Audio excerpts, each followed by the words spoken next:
다음에 불심판한다고 그랬잖아요. 불심판한다고 생각하고 있었어요. 그러니까 이 우리를 지배하고 있는 이 로마, 그리고 역사상 많은 원수들이 있었죠. 대제국들이 항상 여기 다 있었어요. 역사상의 유명한 대제국들은 서아시아 쪽에는 여기 이스라엘 지방에 다 있었어요. 우리 동양의 대제국들은 항상 우리나라를 다 끼고 있었고요. 그러니까 항상 지배하고 핍박하고 이렇게 했던 것처럼 이들도 그런 고통을 받다 보니까 성경에 보면 하나님이 불과 칼에 대어 옹이 되어 강림한다는 거예요.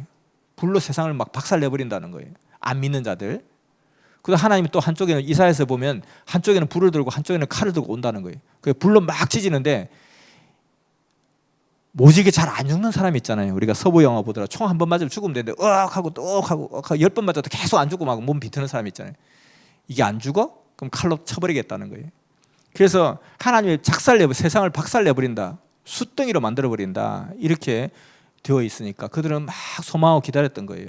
니놈들이 우리를 지금 짓밟지만은 메시아가 오는 날 니네들은 다 그냥 수금댕이 되는 거야 이놈들아 하고 기다렸는데 예수님 오셨어요. 그래서 과연 무슨 말을 할까 가만히 보니까 예수님께서 누가복음 12장 49절에 이런 말씀하세요. 내가 이 땅에 불을 던지러 왔다는 거예요. 그래서 이 불이 이미 온 세상에 붙었으면 내 뭘 원하겠냐. 그러니까 유대인들의 그 기대와 딱 맞는 거예요. 진짜 불 던지러 왔대. 근데 그 불을 온 세상에 다 그냥 싸지르는 게 그가 원하는 것이래. 최고 소망이래. 그래서 기대하고 가만히 지켜봤는데 뭐 불을 던지기는 그냥 하나도 불을 안 던진 거예요. 말은 이래 해놓고 불을 하나도 안 던지는 거예요. 그래서 오히려 한 뼘을 때리면 한 뼘을 내주라고 그런 이야기는 하지, 막 로마를 뒤집어 엎어버리자, 내가 다 불받아 만들 테니까 뒤집어 엎어버리자, 이렇게 하지도 않고. 그러니까 예수님이 분명히 이렇게 말을 해놓고 사실 이렇게 행치를 않더라는 거예요. 그러니까 너는 또 거짓말했구나. 거짓말이 한두 개가 거짓말이 아니라 사사건건 다 거짓말인 거예요. 그러니까 너 불신파 안 했잖아. 너는 그러니까 메시아가 아니야. 또 이렇게 되는 거예요. 그러니까 자기들은 자신 있게 메시아를 사탄이라고 죽인 거예요. 근데 오늘 기독교도 마찬가지예요. 똑같아요. 예수님은 메시아가 맞는데 왜 불심판 안 했지? 그러니까 이번에는 불심판 반드시 할 거야 또 이러고 있다는 거예요. 그래서 1999년도에 노스트라다무스 예언에 나온 공포의 대항이 바로 불바다가 만드는 하나님의 심판, 성경과 똑같아, 일치한다, 이렇게 이야기도 하고 별의별 이야기를 다 했죠. 근데 결국은 이 불도 알고 보니까 성경의 많은 곳에 불이 뭐라고 정확하게 나와 있더라는 거예요.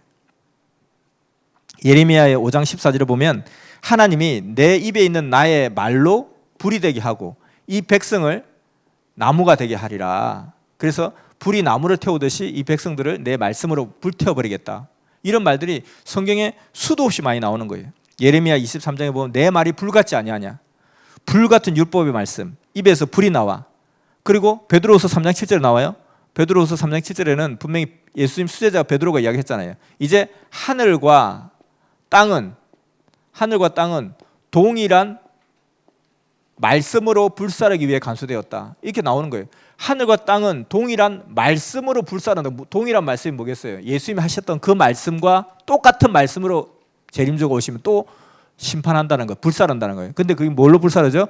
말씀으로 불사른다 되어 있잖아요. 하늘과 땅은 아까 나왔죠? 하늘은 보다 영적인 세계, 땅은 보다 육적인 세계, 보다 종교적인 세계, 보다 비종교적인 세계, 보다 믿는 세계, 보다 믿지 않는 세계. 하늘이 어떻게 불타요? 그거 뭐냐면 이 뜻이라는 거예요. 하늘과 땅은 비유라는 거죠. 그래서 동일한 말씀으로 불사르기 위해서 간수되신 바가 되었다. 그리고 예수님이 다시 당신이 또 정확하게 이야기했어요. 요한복음 12장 48절에 이런 이야기 하세요. 나를 저버리고 내 말을 받지 아니하는 자를 심판할 리가 있으니 곧 내가 한 그 말이 마지막 날에 그를 심판하리라. 내가 한 그 말이 심판한다는 거예요. 그러니까 예수님이 이미 다 말씀하셨어요. 내 말로 심판한다 그랬고, 수제자였던 베드로도 하늘과 땅은 동일한 말씀으로 불사르기 위해서 간수되신 바 되었다 그랬고, 성경에 수도 없이 많은 곳에 하나님의 말씀을 불이라고 표현을 많이 하고 있다는 거예요. 비유였다는 거죠. 그러니까 결국은 불심판은 말씀 심판이었던 거예요. 그리고 우리도 세상의 모든 심판을 보세요. 심판하면 생각나는 게 축구 심판, 말로 심판하잖아요. 축구 심판도 불로 심판하지 않는다. 너 왜 손으로 공을 만져? 그러면 안 되는 거 몰라? 이리 와. 해가지고 이건 굉장히 큰 반칙이니까 500도 불로 지져줄게 하고 손을 500도 불로 지지고 그러지 하지 않잖아요. 또 심판하면 생각나는 게 재판정. 재판의 판사가 너는 그 못된 짓을 했으니까 징역 몇 년에 처한다 말로 하잖아요. 말로 하지 얘는 그냥 한 1000도에 5분 차한다 하고 1000도 막 불을 가져와서 손을 막 치저대고 막 몸을 치저대고 그렇게 하지 않잖아요.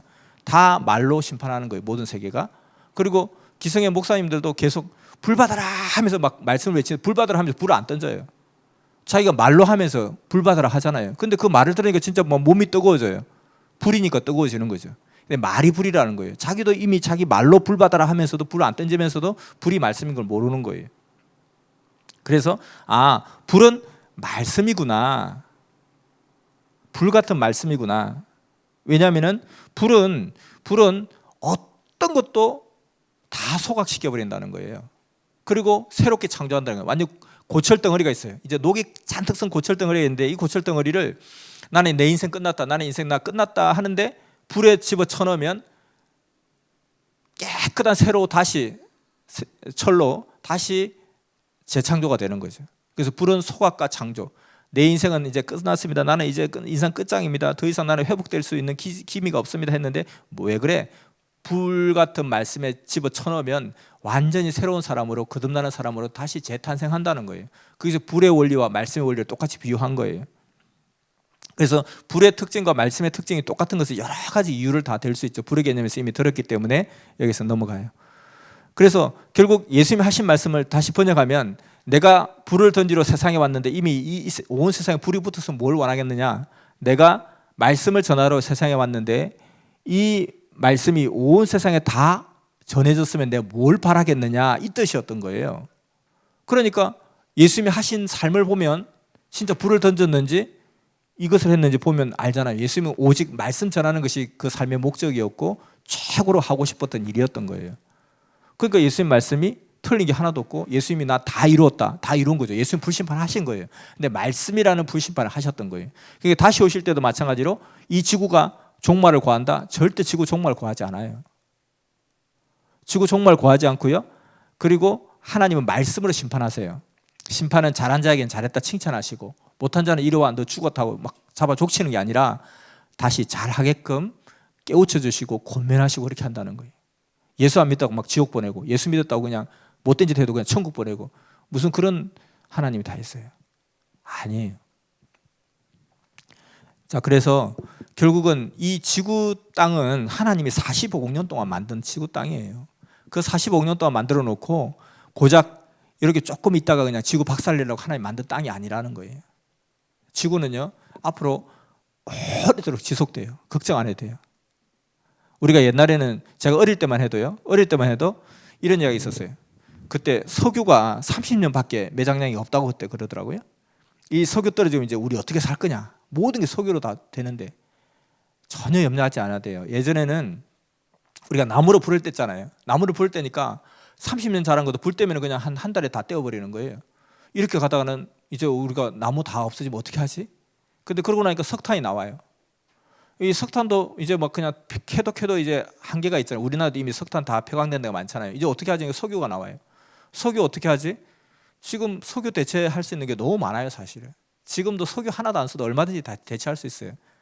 다만 여러 가지 산업적, 경제적 전략상 지금 석유도 쓰고 있는 거고 하는 거지. 그래서 지구는 끄떡없어요, 사실은. 하나님 그렇게 허술하게 만든 땅이 아니에요. 그래서 땅은 영원히 있도다. 그런데 땅이 박살난다면서요. 끝난다면서요. 세상이 끝이라면서요. 말세라면서요. 그것은 구약의 말세, 신약의 말세 이 뜻이라는 거예요. 이 지구 땅덩어리 자체가 없어지는 것은 절대 아니라는 거예요. 구약이 끝났다는 거, 신약이 끝났다는 거고 세상이 끝났다는 말은 구약 세상이 끝났다, 신약 세상이 끝났다는 거지 이 지구촌 이 세상이 끝난 것은 아니라는 거예요. 그래서 말세의 개념도 바로 그와 같이 그러하다 이렇게 되는 거죠. 새하늘과 새 땅도 마찬가지예요. 새하늘과 새 땅이 어떻게 만들어졌느냐 베드로 때 적용해 보면 되잖아요. 베드로 때 적용해 보면 결국은 베드로는 그 전까지 예수님 만나기 전까지 구약 사람이었어요. 예수님 만나기 전까지는 물고기 한 마리 울고 웃는 인생이었어요. 오늘은 물고기 10마리 잡았다. 와 신난다. 뭐 그냥 세상 다 얻은 거 너무너무 행복했다가 내일은 또 물고기 한 마리 잡으니까 풀이 죽어가지고 어깨가 처지고 이렇게 물고기 한 마리 두 마리 울고 웃던 인생이 하나님의 위대한 사도가 되었 완전 새로운 세상이 된 거죠. 그러니까 새하늘과 새 땅이 그에게 열려진 거예요. 예수님 오셔서도요, 그 땅이 하나도 변화된 게 없어요. 성경에는 메시아가 오면 사막이 꽃동산 되고 사자와 어린 양이 함께 뒹굴고 독사고리 어린이가 손 넣어도 물지 않는다 이렇게 되어 있는데 예수님 때 그런 일이 일어나지 않았어요. 그러니까 예수님 또 거짓말했다, 사기쳤다, 너는 가짜 메시아다 하고 유대인들 죽였고요. 그리고 기독교는 다시 또 예수님 메시아 맞는데 왜 새하늘과 새 땅이 안 열렸지? 왜 사막이 꽃동산 되지 않았지? 그 먼지가 펄펄 날리는 그 이스라엘 땅이 왜 꽃동산 되지 않았지? 초원이 되지 않았지? 이번엔 될 거야.